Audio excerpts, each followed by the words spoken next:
భారతదేశంలో నిత్యం ఏదో ఒక చోట మహిళలపై అఘాయిత్యాలు జరుగుతూనే ఉన్నాయి.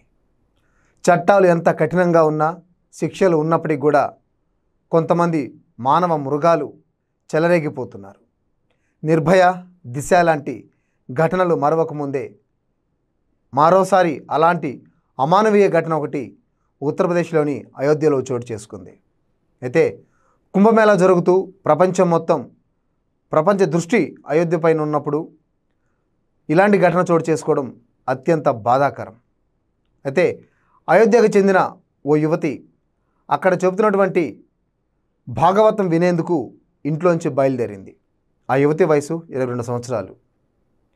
అయితే భాగవతం వినేందుకు వెళ్ళిన యువతి ఎంతసేపటికి తిరిగి రాకపోవడంతో కుటుంబ సభ్యులు ఆందోళన చెందారు. అయోధ్యలోని వీధంతా గాలించారు. తమకు తెలిసిన వారి ఇళ్లల్లోనూ, బంధువుల ఇళ్లల్లోనూ, ఆ యువతి స్నేహితులలోనూ వాకబు చేశారు. ఎక్కడ ఆ యువతి ఆచూకీ లభించలేదు. దీంతో తల్లిదండ్రుల్లో ఆందోళన మొదలైంది. ఏమైందో తెలియని పరిస్థితి. బాలిక తన దగ్గర ఫోన్ కూడా తీసుకెళ్ళలేదు. సో ఆ యువతిని కాంటాక్ట్ చేద్దామంటే వేరే అవకాశం కూడా లేదు. ఆ యువతి ఆనవాళ్ళు చెప్పి ఈ అమ్మాయి ఎక్కడైనా కనిపించిందంటూ ఆ ప్రాంతమంతా కూడా వెతుకులాడారు కుటుంబ సభ్యులు. కానీ ఆ యువతి ఆచూకీ ఎక్కడా లభించలేదు. తల్లిదండ్రుల్లో అటు బంధువుల్లో ఆందోళన మొదలైంది. క్షణక్షణం గండంగా గడుస్తూ వచ్చింది. అయితే అనుకోని ఒక వార్త ఆ కుటుంబ సభ్యులను కలిచివేసింది. అదే ఆ యువతి మృతదేహం సమీపంలోని సైడు కాలువల్లో పడి ఉండటం. వార్త విన్న కుటుంబ సభ్యులు గుండెలు పగిలేలా రోదించారు. ఆ యువతి తమ బిడ్డ కాదా అంటూ నిర్ధారించుకునేందుకు ఆ కాలువ వద్దకు స్థానికులు ఇచ్చిన సమాచారం మేరతో పరుగున వెళ్ళారు. అత్యంత దయనీయమైన, దారుణమైన స్థితిలో ఆ యువతి మృతదేహం కనిపించింది. ఆ దృశ్యాన్ని చూసిన తల్లిదండ్రులు తల్లడిల్లిపోయారు.